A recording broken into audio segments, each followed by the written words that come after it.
का TV27 news के इस खास कार्यक्रम मुद्दे की बात में मैं हूं आपके साथ योगेश पांडे। आज हम जानने की कोशिश करेंगे कि दिल्ली चुनाव के परिणामों का 8 महीने बाद बिहार में होने वाले चुनाव पर आखिर क्या असर हो सकता है।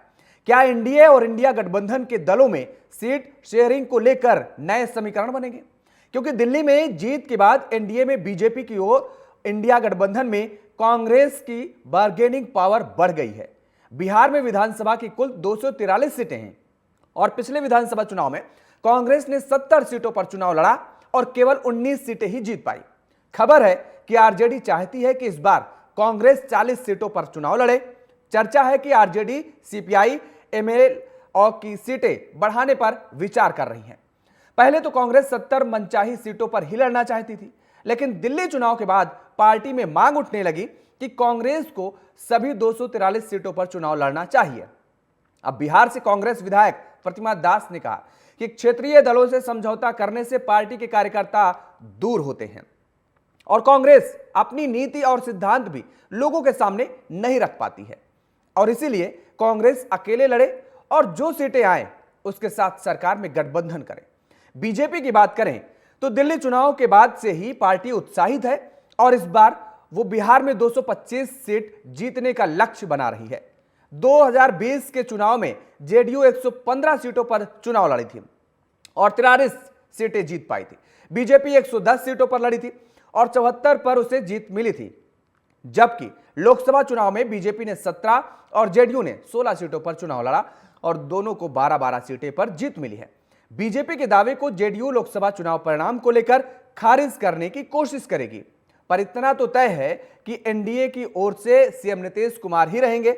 उधर कांग्रेस के प्रदेश अध्यक्ष अखिलेश प्रताप सिंह के कहने के बाद से राहुल गांधी भी बिहार में सक्रिय दिखाई दे रहे हैं और अखिलेश प्रसाद सिंह ने राहुल गांधी से कहा था कि जितना समय आप दक्षिण भारत में देते हैं उतना अगर बिहार को देंगे तो हम यहां 1990 के पहले वाली कांग्रेस खड़ा करके दिखाएंगे।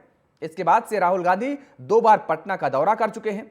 दोनों ही दौरों में उन्होंने इंडिया गठबंधन से अलग स्टैंड लिया और दलित मुस्लिम वोटर्स को साधने की कोशिश करते दिखे। बिहार में प्रशांत किशोर की पार्टी जनसुराज की तुलना आम आदमी पार्टी से की जाती है। दिल्ली चुनाव के बाद प्रशांत किशोर के भविष्य की राजनीति को लेकर भी कयास लग रहे हैं, लेकिन सबसे ज्यादा कौतूहल कांग्रेस को लेकर है। सवाल यह है आखिर कि क्या दिल्ली चुनाव का असर बिहार के राजनीतिक समीकरण पर पड़ेगा क्या? यह बड़ा सवाल है जो जनता के मन में खड़े हो रहे हैं। और अगला बड़ा सवाल है, क्या कांग्रेस सभी सीटों पर चुनाव लड़ेगी या फिर आरजेडी के मुताबिक चलेगी? और तीसरा बड़ा सवाल, क्या कांग्रेस को 243 सीटों पर उम्मीदवार मिल भी पाएंगी क्या? यह भी एक बड़ा सवाल है। अगला सवाल है कि क्या बीजेपी और जेडीयू में पहले जैसा गठबंधन हो पाएगा? यह सबसे बड़ा सवाल है। अगला सवाल है, क्या जनसुराज और हम राजनीतिक गणित को प्रभावित करेंगी क्या? क्योंकि ये दोनों पार्टियां भी अब पूरी तरीके से सक्रिय नजर आ रही हैं।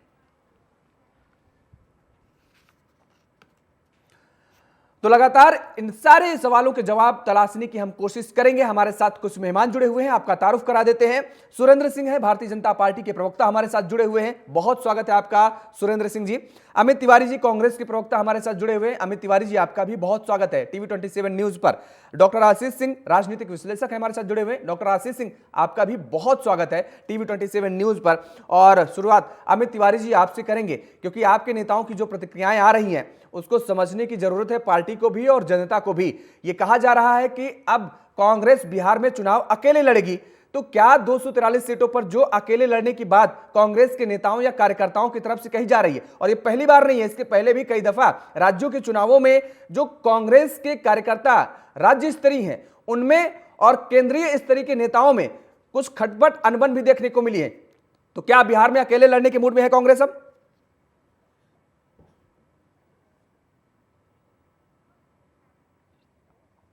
चलिए, संपर्क नहीं हो पा रहा, फिलहाल जुड़ने की कोशिश करेंगे।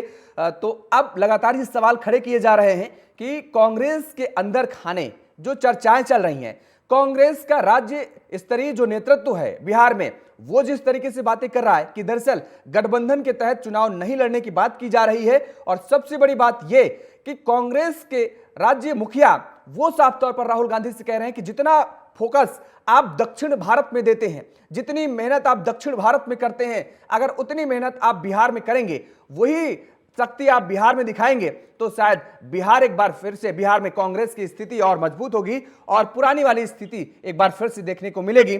सुरेंद्र सिंह हमारे साथ जुड़े हुए। सुरेंद्र सिंह, आपको आवाज आ रही है? जी जी जी जी। बड़ी बातें की जा रही हैं सुरेंद्र सिंह जी कांग्रेस की तरफ से कि दरअसल कांग्रेस अब बिहार में चुनाव अकेले लड़ने जा रही है। हालांकि भारतीय जनता पार्टी का जो मोरल है वो और हाई हो गया है, खासतौर पर दिल्ली के चुनाव जीतने के बाद। लेकिन सबसे बड़ा सवाल यह है कि क्या अगर आप बिहार में चुनाव लड़ेंगे तो आप भी अकेले लड़ने के मूड में है या फिर एनडीए गठबंधन के साथ लड़ेंगे, और अगर लड़ेंगे तो क्या नीतीश कुमार का ही चेहरा रहेगा? देखिए, सबसे पहली चीज तो यह है कि कांग्रेस पार्टी अगर ये मुंगेरी लाल की सपना देख रही है तो देखने में कोई बुराई नहीं है। पिछले 10-15 साल से तो वो सपना ही देख रहे हैं। और जहां तक बात रहा उनका गठबंधन की, तो उनकी गठबंधन ना तो पहले थी ना आज है। वो अकेले चुनाव लड़े, कोई फर्क नहीं पड़ता है उससे, क्योंकि बिहार की जनता ने पूरी तरह से समझ चुका है कि ये इंडिया गठबंधन वाले जो है, इनकी औकात क्या है, ये क्या कर सकते हैं, क्या नहीं कर सकते। और जहां तक बात रहा भारतीय जनता पार्टी की, तो भारतीय जनता पार्टी पहले भी नीतीश कुमार जी के साथ थे, आज भी साथ है, और हम चुनाव भी नीतीश कुमार जी के साथ ही चुनाव लड़ेंगे, और हमारा मुख्यमंत्री भी नीतीश कुमार ही होगा। चलिए ठीक है, ये आपने बड़ी बात की। लेकिन वो कस्में, वो वायदे कि बिहार में भारतीय जनता पार्टी का मुख्यमंत्री होगा, साफा उतरेगा, कुछ लोगों ने दाढ़ी बढ़वा ली, कई तमाम तरीके की जो कस्में हैं, जो मन्नतें कर ली गई थी, वो सब उनको आप मना पाएंगे ना? सवाल ये यहाँ पर खड़ा हो जा रहा है। नहीं योगेश भाई, पहले आप समझिए, भारतीय जनता पार्टी ने 2014 के बाद जिन भी दलों के साथ गठबंधन करने का काम किया, और हमारे एनडीए में जो भी गठबंधन में जो लोग थे उनको भारतीय जनता पार्टी ने सम्मान देने का काम किया। और हमेशा से, चाहे वो सीट कम हो ज्यादा हो, वो बड़ा मुद्दा नहीं है। बड़ा मुद्दा यह है कि उस प्रदेश की विकास होनी चाहिए। मुख्यमंत्री मेरा हो या हमारे सहयोगी दल का हो, यह बड़ा मुद्दा नहीं है। बड़ा मुद्दा यह है कि उस प्रदेश का विकास होनी चाहिए। आप महाराष्ट्र के अंदर देख लीजिए, महाराष्ट्र के अंदर भी हमने एकनाथ शिंदे जी को मुख्यमंत्री बनाने का काम हमने किया, और जब समय आया तो हम लोगों ने फिर हम चुनाव मैदान में गए, और जब हम चुनाव का परिणाम आया तो हम लोग बैठ के फिर डिसाइड किए। ठीक है, महाराष्ट्र में मत जाइए। महाराष्ट्र की राजनीति तो जिस समय जो चल रही है वो आपको शायद पता होगी कि किस तरीके से डिप्टी सीएम जो मुख्यमंत्री को, शिंदे साहब को आपने डिप्टी सीएम बना दिया, किस तरीके से नाराजगी चल रही है, किस तरीके से विभागों को उनके मंत्री, उनके जो मंत्री है खेमे के, वो विभागों को लिख रहे हैं पत्र कि बिना मंत्री की इजाजत के, बिना जानकारी के कोई भी कार्य नहीं होना चाहिए। खैर वहां नहीं जाएंगे, चर्चा फिर बहुत लंबी हो जाएगी और डाइवर्ट हो जाएंगे हम लोग। अमित जी, ठीक है, आएंगे सेकंड राउंड में आएंगे आपके पास। अमित जी, बड़ा सवाल ये है कि आपके नेता ये कह रहे हैं कि बिहार में हम चुनाव अकेले लड़ेंगे। क्या अकेले वास्तव में कांग्रेस लड़ने के मूड में नजर आ रही है? क्योंकि राहुल गांधी के दौरे भी बिहार के लिए होने लगे हैं, और ऐसे में क्या आपके पास इतने प्रत्याशी तैयार हो पाएंगे क्या बिहार में? देखिए, कांग्रेस पार्टी मजबूती के साथ पूरा विधानसभा बिहार का चुनाव लड़ेगी। हमारा पूरा प्रयास है कि हम अपने संगठन को मजबूत करेंगे, पूरे संगठन की तन्मयता के साथ। अगर हम गठबंधन में भी जाएंगे तब भी तो हम अपने संगठन को, अगर दूसरी पार्टियों के साथ भी हम लड़ेंगे मिलकर के, तो उनको भी तो हमें सपोर्ट करना है ना। हमारा पूरा प्रयास है कि जंगल राज बिहार में है, जो आज अराजकता का माहौल बिहार में है, दिन दहाड़े गैंगवार चल रहा है जो बिहार में, उस पर बात कौन करेगा? दूसरी बात है कि दिल बहलाने को गालिब ख्याल अच्छा है, वो पगड़ी तो उतरी नहीं, वो गंगा में प्रवाहित करने की शायद बात की गई थी, वो नहीं उतरी, लेकिन पद की लालसा और लोलुपता में बैठे कुछ नेता इतने बड़बोले हो जाते हैं, उनको पता नहीं रहता कि उनके आका क्या कहते हैं और हम क्या कहते हैं।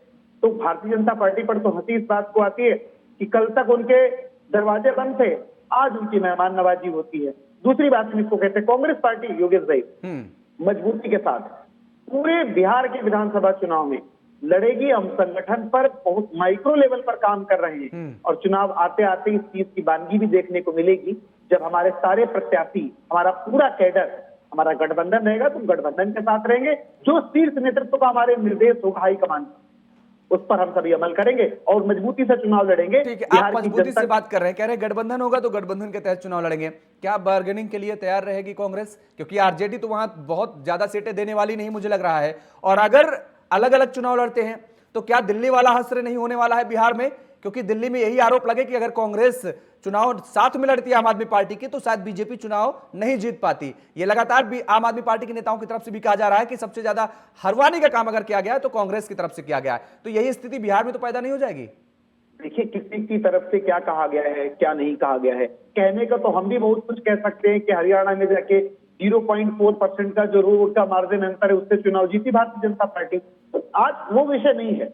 आज विषय है कि जो पूरे देश में व्याप्त अराजकता है, जो महंगाई है, भ्रष्टाचार है, इन सरकारों का जो भ्रष्टाचार है उसके खिलाफ कौन बोल रहा है, उनके खिलाफ सड़क पे कौन लड़ रहा है? कांग्रेस पार्टी मजबूती से लड़ रही है। और अगर गठबंधन हो रहा है, अगर होता है, तो सभी राजनीतिक दलों को बैठकर एक मंच पे आपस में चर्चा पर चर्चा करनी चाहिए और सीट शेयरिंग का जो फार्मूला है ठीक उसे है। करना चाहिए। नहीं तो मजबूती के अगर आप गठबंधन में भी लड़ेंगे तो संगठन की मजबूती, चाहे वो आरजेडी की हो, चाहे वो कांग्रेस की हो, चाहे सीपीआई सीपीएम माले की हो, सभी की काम आनी है ना। तो हम अपनी उसी मजबूती के लिए संगठन का विस्तार करेंगे और लोगों तक जाएंगे। अब पूरे चुनावी दौर तक आप देखेंगे कि कांग्रेस पार्टी मजबूती के साथ उभर करके आएगी और भारतीय जनता पार्टी की जो रोजगार विरोधी नीतियां हैं, अपराध को बढ़ावा देने वाली नीतियां, इनका विरोध करेगी। चलिए ठीक है, आप ये बात जरूर कर रहे हैं, लेकिन सवाल यही था हमारा कि दिल्ली वाला हश्र ना हो, और आपने कहा कि गठबंधन के साथ चुनाव लड़ेंगे, तब भी एक बड़ा सवाल वही खड़ा हो रहा है कि क्या बार्गेनिंग के लिए आरजेडी मान जाएगी क्या? राजनीतिक विश्लेषक हमारे साथ जुड़े हुए डॉक्टर आशीष सिंह जी, आपका रुक आएंगे, सेकंड राउंड में आएंगे अमित जी आपके पास। डॉक्टर आशीष जी, सवाल यहां पर ये उठ रहा है क्योंकि जिस तरीके से जब केंद्रीय बजट पेश हुआ तो ये हो हल्ला हुआ, शोर शराबा किया गया कि ये चुनावी बजट है। कौन सा चुनावी बजट? बिहार का बजट है। और भारतीय जनता पार्टी ने क्या इस बजट को पेश करने के बाद अपनी राजनीतिक जमीन, सियासी जमीन को बिहार में मजबूत कर लिया है क्या? और इसका कितना लाभ पड़ने वाला है आने वाले विधानसभा के चुनाव में, क्या लगता है आपको? नमस्कार योगेश जी। सबसे पहले तो आपको दो बातें समझनी होंगी कि दिल्ली का चुनाव और बिहार का चुनाव बिल्कुल ही अलग है। उसको जोड़ने की बिल्कुल आवश्यकता नहीं। दिल्ली का जो गठबंधन था, दिल्ली में जो एनडीए लड़ी या आम आदमी पार्टी अलग लड़ी, कांग्रेस पार्टी अलग लड़ी, और बिहार में जो आप बजट की बात कर रहे हैं, तो उसी प्रकार दिल्ली के चुनाव में दिल्ली के बजट की बात की। क्या बिहार के अंदर 1 लाख की सैलरी वाले लोग कितने हैं आपको पता है? ये बहुत बड़ा सवाल है। दूसरी बात, मखाना बोर्ड का गठन, ठीक है, ये अच्छी कार्य है। उसी प्रकार से लीची का भी गठन होना चाहिए। लीची का पूरे विश्व में आयाम होता है लीची का। हाजीपुर में केला होता है, वो पूरे विश्व में जाना जाता है। उस प्रकार तो बहुत सारी चीजें हैं, लेकिन यह बजट को उससे जोड़ के नहीं देखना चाहिए। हाँ, उसकी मार्केटिंग की जाएगी, यह हमें दिखता है। रही बात, अब आपके मुद्दे पे आते हैं, क्या दिल्ली और क्या बिहार, क्या वहां की महागठबंधन बिहार में जो सरकार जो नीतीश कुमार की है, अभी भारतीय जनता पार्टी के भाई साहब ने कहा कि हम लोग नीतीश कुमार जी को मुख्यमंत्री बनाएंगे, उसके बाद जब हम लोग चुनाव लड़ेंगे उसके बाद फिर बैठ के चर्चा भी करेंगे। भारतीय जनता पार्टी के भाई साहब यह नहीं जानते हैं कि बिहार के अंदर भारतीय जनता पार्टी बिना नीतीश कुमार के चुनाव में एक कदम नहीं चल सकती। और रही बात भारतीय राष्ट्रीय कांग्रेस की, तो उनके आला कमान भी और प्रदेश अध्यक्ष जी, दोनों लोग, उनका एक ही मत शुरू से रहा। राहुल गांधी जी भी बिहार दौरे पर जब आए थे तो 2 बार आ चुके, 18 को जब आए थे तो बिहार को क्रांति की धरती बताया, और उसके बाद लालू यादव से जाके मिले भी। तो यह दर्शाता है कि वह बिहार में बिना लालू यादव के चुनाव बिल्कुल नहीं लड़ेंगे। और इससे कोई सवाल ही नहीं बनता है कि लालू यादव अलग लड़ेंगे और कांग्रेस पार्टी अलग लड़ेगी। बिल्कुल दोनों लोग एक साथ लड़ेंगे। सीपीआई सीपीएम उनकी गठबंधन पूरी एक साथ लड़ेगी, और वो लोग, उनकी सीट शेयरिंग का फॉर्मूला उन लोगों के ऊपर डिपेंड करता है। हाँ, यह तय बात है कि 70 सीटें जो उनको पिछली बार मिली थी चुनाव में, उनपे जो उन्होंने जो चुनाव लड़ा, उनमें से उनकी लगभग 18 से 20 सीटें बदल दी गई। उसके बाद भी वो 18-19 सीटें जीते। और इस बार जिस प्रकार से प्रदेश अध्यक्ष जी अखिलेश सिंह जी लगातार बोल रहे हैं कि आप बिहार पे ध्यान दीजिए, और वो बिहार पे ध्यान देना शुरू कर दिए हैं, इसका मतलब है सीटें उनको जितनी मिले लेकिन वो मजबूती से लड़ेंगे। और जिस प्रकार से हम लोग बिहार को देख रहे हैं, भारतीय जनता पार्टी तो मजबूत है, पूरे विश्व की बहुत मजबूत पार्टी है, लेकिन आप देखिए दिल्ली के चुनाव में वह क्या किए, वो सभी अरविंद केजरीवाल के वायदे को फॉलो कराया और उन्हीं के अनुरूप चुनाव लड़ा और उन्हीं के अनुरूप कार्य करने का काम किया।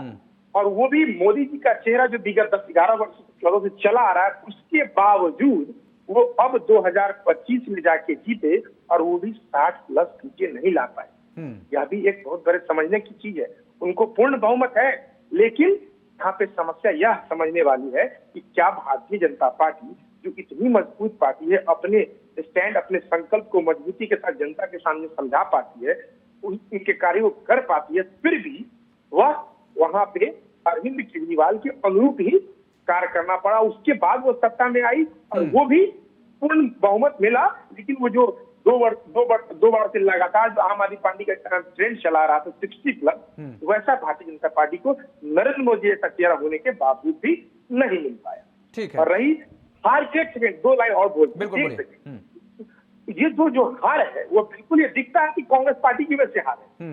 ये उनको वो आम आदमी पार्टी भी समझ रही है और ये कांग्रेस पार्टी भी समझती है। कांग्रेस पार्टी अपनी मजबूती के लिए कार्य कर रही है, उसका अपना तौर तरीका है। लेकिन बिहार के अंदर आप देखिएगा यह बिल्कुल नहीं होगा, क्योंकि लालू यादव भी 2009 में जब चुनाव लड़े थे, अलग लड़े थे, तो उनको पता है कि लालू यादव की कांग्रेस की क्या अहमियत है और कांग्रेस को भी पता है कि बिना लालू यादव की उनकी क्या अहमियत है। कि बिहार में वह बिल्कुल, चाहे उनके कोई भी नेता कुछ भी कहे, लेकिन प्रदेश अध्यक्ष अखिलेश सिंह जी और राहुल गांधी जी लगातार उनका यह मानना है कि हम लोग महागठबंधन को मजबूत करेंगे और बिहार में कार्य करेंगे। नहीं, देखिए डॉक्टर आशीष जी, देखिए एक सवाल यहाँ पर आपने रखा, ठीक है,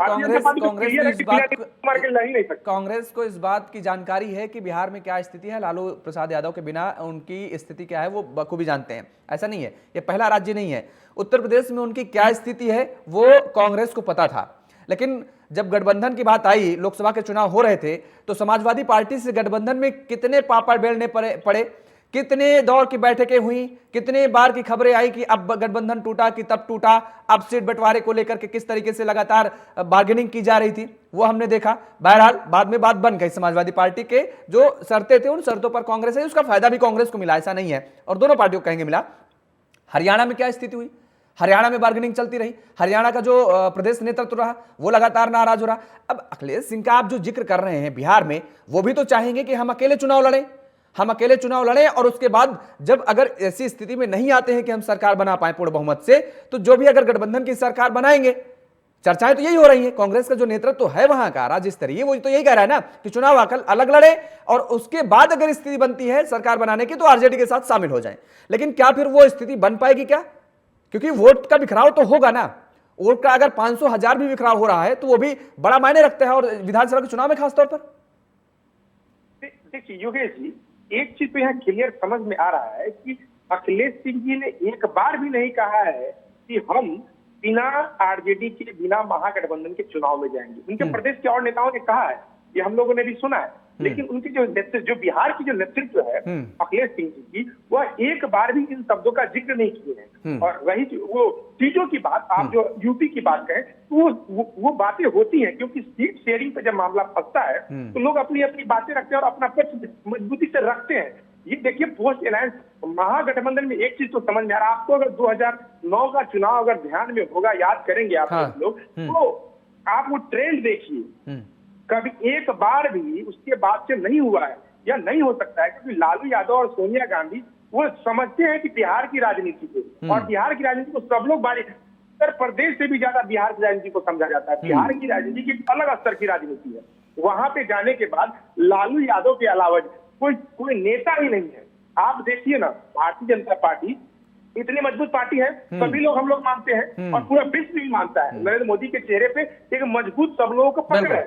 लेकिन बिहार में आने के बाद वो नीतीश कुमार के अलावा क्यों नहीं जा पाते हैं? वो आज भी इतनी मजबूती से क्यों नहीं कह पाते हैं कि हम बिना नीतीश कुमार के चुनाव लड़के दिखा देंगे? बिल्कुल बड़ा सवाल हो रहा है। मैं कह रहा हूँ कि आप देखिए विधानसभा चुनाव 2020 का और आप 2024 का लोकसभा का बढ़ता ग्राफ, बढ़ता वोट परसेंटेज उनका मजबूती दिखा रहा है। और उनके प्रदेश अध्यक्ष अखिलेश प्रसाद सिंह जी ने एक बार भी नहीं कहा कि बिना महागठबंधन, बिना लालू यादव के हम चुनाव में जाएंगे। हाँ, राहुल गांधी ने भी जब मजबूती, अभी तक ये बातें कही नहीं गई हैं, लेकिन राजनीति में अगर हर बातें कही दी जाएंगी तो फिर राजनीति किस बात की रहेगी। बहरहाल आपने 2020 का जिक्र किया तो तेजस्वी ने अच्छा चुनाव लड़ा था, बिल्कुल सबने देखा था। और सुरेंद्र जी, सवाल यह है कि आरजेडी और कांग्रेस को शिकस्त देने के लिए भारतीय जनता पार्टी की क्या विशेष रणनीति है? क्योंकि अभी आपने आशीष जी को भी सुना, वो कह रहे हैं कि बिना नीतीश कुमार के बीजेपी अपने आप को अगर मजबूत समझ रही है बिहार में, तो ये गलतफहमी है बीजेपी की। देखिए, सबसे पहले तो ये है कि ना तो हमारी पार्टी ने कभी कहा, ना हमारे कोई नेता ने ये कहा कि हम उनके नीतीश कुमार से अलग होके हम मजबूत हैं या उनके साथ हम मजबूत हैं। हमारा मकसद है, हम मजबूत तो पूरे देश में हैं, हमारा मकसद है प्रदेश का विकास करना। हमारा मकसद कहे तो वाजपेयी जी की जन्म दिवस पे, जन्म जयंती पर कहे तो कि हमको अपना मुख्यमंत्री चाहिए। नहीं, हमारी मुख्यमंत्री होगा क्या होगा वो समय आएगा बताएंगे। नहीं, अब कहे तो आपके नेताओं के बोल हैं। हमारे नेता कहते कि हमको ही चाहिए अपना मुख्यमंत्री। जब तक हमारा मुख्यमंत्री नहीं होगा तब तक अटल जी को सच्ची श्रद्धांजलि नहीं मिलेगी। अरे भैया ये देखिए, वो हमारे जो अधिकारी उसमें वो क्या है, वो नेताओं का ही तो बयान है, विजय सिन्हा जी का ही तो बयान है ना। अब नेता का नाम बताइए ना, कौन सा नेता बोला है? विजय सिन्हा जी सुने नहीं थे? विजय सिन्हा जी कब बोले? अरे अटल जी की जन्म जयंती पर साहब सुन लीजिए, अटल जी की 25 दिसंबर को अटल जी की जन्म जयंती पर। एक लाइन मैं भी याद दिला दूं। हाँ, बोलिए। आज तक के मंच पर माननीय गृह मंत्री अमित शाह कि मुख्यमंत्री का तो चुनाव हम अपना, जब राज्य का चुनाव हो जाए उसके बाद बैठ के डिसाइड करें। नहीं योगेश भाई, सारी डिबेट शुरू हुई। योगेश भाई, विजय सिन्हा जी ने तो पब्लिक मंच पे कहा कि नहीं, अब माहौल तो बनाया ही जा रहा है। ये तो हम पहले से कह रहे हैं ना कि माहौल तो बनाया ही जा रहा है। जब तक नहीं होगा तब तक और कौन सी पार्टी नहीं चाहेगी कि हमारा मुख्यमंत्री ना हो प्रदेश में? कौन सी पार्टी चाहेगी गठबंधन का? योगेश जी, एक बात यहाँ समझने वाली है। हाँ। इस सारी बातों के इतर क्या भारतीय जनता वो तो ठीक है, चुनाव के बाद आप अपना मुख्यमंत्री बना लीजिए, ले आइए, वो अलग बात है।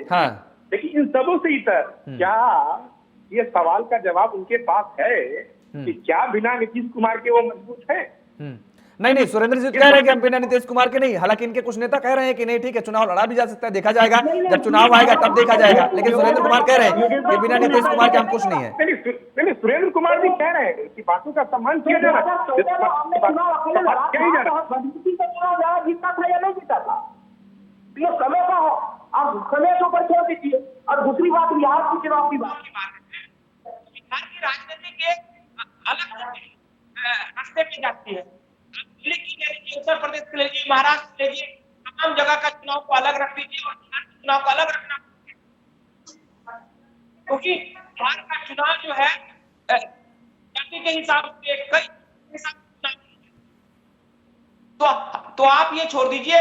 अभी हमारा मुख्यमंत्री नीतीश कुमार है, हम चुनाव में नीतीश कुमार के साथ जाएंगे और चुनाव के बाद जो परिणाम आएगा उस हिसाब से हम डिसाइड करेंगे कि हमको आगे का रास्ता कैसे तय करना है। और हमारा मकसद है बिहार का विकास करना। ठीक है, बात वहीं आकर के फंस जा रही है। अच्छा, कुछ क्लियर हुआ क्या कितने सीटों पर आप चुनाव लड़ रहे हैं? कुछ अंदाजा, कुछ मोटा मोटा अगर आपकी जानकारी हो बता सके दर्शकों को तो। देखिए हमारा 100 या 100 के प्लस के आसपास हम चुनाव लड़ेंगे। ये तो क्लियर है, ये तो मोटा मोटी क्या है, हम या तो 100 प्लस में हम चुनाव लड़ेंगे। हाँ, हमने लोकसभा में ठीक है। अब रुकिए सुरेंद्र जी, आशीष जी आप बोलिए, उसके बाद अमित जी के पास आते हैं। हाँ, आप कुछ कहना चाह रहे हैं? योगेश जी, मैं एक चीज बताऊं कि भारतीय जनता पार्टी और नीतीश कुमार की जेडीयू, ये जब भी, जो मैं समझ पा रहा हूं, जो हमने अभी तक देखा है, जो उनका प्रारूप समझने का प्रयास किया है, तो जब भी वो लड़ेंगे तो बराबर की सीटें होंगी, या अगर अधिक भी एक सीट भी अधिक हुई तो वो जेडीयू की अधिक होगी, ना कि भारतीय जनता पार्टी की अधिक होगी। यह तो तय दिखता है इसमें कहीं। और आप लोगों को जैसा याद होगा, चिराग पासवान उसी एनडीए के शामिल है। चिराग पासवान ने क्या क्या बातें नहीं कही, उनकी नीतियों पर, उनके जितने कार्यान्वयन थे, उनके 7 नीतियां। अच्छा, बाकी फिर ये चाचा, बाकी जो और चाचा भतीजे हैं उनका क्या होगा? एनडीए में जो एक चाचा भतीजे और है ना, एक चाचा भतीजे तो और है, उनको भी आप देखिए। अभी पशुपति पारा जी लगातार लालू जी के संपर्क में है। हाँ। तो यह कह देना अभी बड़ा। और चिराग पासवान ने लगातार नीतीश कुमार जी का विरोध किया था। हाँ। एक चीज आप लोग समझिए, हाँ। नीतीश कुमार ने सभी के बारे में क्या क्या बोला है, हाँ। लेकिन एनडीए का कोई दल नीतीश कुमार का बुराई नहीं कर सकता है, क्योंकि वह मजबूर है, वह जानता है, वह समझता है जनता की नब्ज को कि एनडीए में जितने भी दल है वह बिना नीतीश कुमार के निराधार है, क्योंकि नीतीश कुमार ने क्या जीतन राम मांझी के बारे में नहीं कहा, क्या चिराग पासवान के बारे में नहीं कहा। आप मिला के देख लीजिए क्यों मजबूती से सारे दल नीतीश कुमार का विरोध नहीं कर पाते। दो ही स्तंभ है बिहार में, एक लालू प्रसाद और दूसरा नीतीश कुमार, यही दो स्तंभ है और इन्हीं दोनों स्तंभ के सहारे ही चुनाव लड़ा जाएगा बिहार में। अमित जी, बड़ा सवाल ये है कि ठीक है, अब कांग्रेस की रणनीति क्या है कि किस तरीके से कांग्रेस शिकस्त देगी एनडीए को, या हम इंडिया गठबंधन कहें कि इंडिया गठबंधन एनडीए को देगा, और दूसरी बात कितने चुनावों पर लड़ने का मूड बन रहा है कांग्रेस का? देखिए, सीट शेयरिंग का फार्मूला अभी अगर हम मंचों से कहने लगे तो शायद अतिशयोक्ति होगी, क्योंकि ये राजनीतिक दल हैं आप और बड़े नेता हैं, वो बैठ करके बिहार के हित के लिए जो भी निर्णय लेंगे वो सब अदने से कार्यकर्ता, सब मेहनती कार्यकर्ता उन्हें इंप्लीमेंट करेंगे, ये हमें भरोसा है। संगठन को लेकर के जहां तक हमें जानकारी है, जहां तक हमारा आकलन है, संगठन को लेकर के बिहार कांग्रेस और भारतीय राष्ट्रीय कांग्रेस की जो कोऑर्डिनेशन बैठकें हैं वो जारी हैं, और हम हर सीट पर अपनी चीजों को मजबूत कर रहे हैं। मतलब बिहार की सभी सीटों पर हम मजबूती के साथ अपने संगठन को मजबूत कर रहे हैं और जनता के मध्य जा रहे हैं। भले ही हमारा गठबंधन रहेगा, तेजस्वी जी, लालू जी के साथ बड़े नेता बैठेंगे, फिर आ गए वही लाइन पर आप आ गए। आम आदमी पार्टी हरियाणा में यही कह रही थी कि हम सभी सीटों पर अपनी मजबूती कर रहे हैं। आम आदमी पार्टी यही हरियाणा में कह रही थी ना। हमने सवाल शुरुआती में इसीलिए आपसे पूछ लिया था। नहीं, बिल्कुल, आपने सवाल पूछा, अच्छा सवाल पूछा, उसका मैं जवाब भी दे रहा हूँ कि हमें ये बात पता है कि गठबंधन भी अगर होता है, मान लीजिए अगर 100 सीटों पर हम लड़ रहे हैं, चलिए अगर मगर क्योंकि जहां लग जाता, देखिए आशीष जी, अभी देखिए यही बात मैं आपसे कह रहा था। आप कह रहे थे दिल्ली और बिहार में अंतर है, हरियाणा में अंतर है, कोई अंतर नहीं साहब। यहाँ पर सारे राज्य जैसे, सारे राज्यों में पार्टियों को केवल वोट चाहिए होता है, और अगर मगर क्योंकि चूंकि इसलिए ना ये लगा रहे हैं कांग्रेस। मेरे जवाब को सुनिए, ठीक है, थोड़ा सुनिए। मैं डिस्कस करना चाहता हूँ कि अगर हम सभी सीटों पर मजबूत नहीं, सभी सीटों पर हमारी तैयारी नहीं हो, तो जो गठबंधन को हम सीट देंगे उस पर हमारा कैडर उनकी मदद कैसे कर पाए। संगठन चुनाव तो हम जीतने के लिए लड़ेंगे ना। अगर हम गठबंधन में भी चुनाव लड़ेंगे तो जहां हम लड़ रहे होंगे, अगर नहीं, कुछ चुनाव हराने के लिए भी लड़ जाते हैं। जब कल्याण सिंह बीजेपी से हटे थे तो उन्होंने अपनी पार्टी बनाई थी, तो उन्होंने बीजेपी के सामने चुनाव लड़ा था, तो उन्होंने वो तो एक सीट जीत नहीं पाए, लेकिन न जाने कितनी सीटें, कम से कम 50 सीटें ऐसी थी जो हरवा दी है। ठीक है, तो कुछ चुनाव हराने के लिए लड़े जाते हैं, जीतने के लिए। ठीक है, ठीक है। अब अमित जी माफ कीजिएगा, आपको रोक रहे हैं। आशीष जी माफ कीजिएगा, समय नहीं इजाजत दे रहा है, इसलिए रोकना पड़ा हमें। और आप सभी मेहमानों का हमारे साथ जुड़ने के लिए, समय देने के लिए बहुत बहुत शुक्रिया, बहुत धन्यवाद। तो बिहार के विधानसभा चुनाव को लेकर के सभी राजनीतिक दल अभी से जोड़ घटाना शुरू कर दिए हैं, गुणागणित शुरू कर दिए हैं, लेकिन कुछ खबरें ऐसी भी आ रही हैं कि बिहार में जेडीयू 100, बीजेपी 100, आरजेडी 150 और कांग्रेस 70 सीट पर चुनाव लड़ने की तैयारी में है। केंद्रीय मंत्री जीतन राम मांझी अपनी पार्टी हम के लिए 20 सीटों की डिमांड पहले ही कर चुके हैं। वहीं मुकेश सहनी की वीआईपी 40 सीटों पर दावेदारी कर रही है, तो जनसुराज ने सभी 243 सीटों पर अपने उम्मीदवार उतारने की बात कह चुकी है। अब दिल्ली चुनाव के बाद बिहार में क्या समीकरण बनते और बिगड़ते हैं, इस पर हमारी पूरी नजर रहेगी, और समय समय पर हम आपको ऐसी ही चर्चा के माध्यम से सारी परिस्थितियों से अवगत कराते रहेंगे और सारा कुछ क्लियर करते रहेंगे। फिलहाल मुद्दे की बात में आज इतना ही। देश और दुनिया की तमाम खबरों के लिए जुड़े रहिए TV27 न्यूज के साथ। मुझे दीजिए इजाजत, नमस्कार।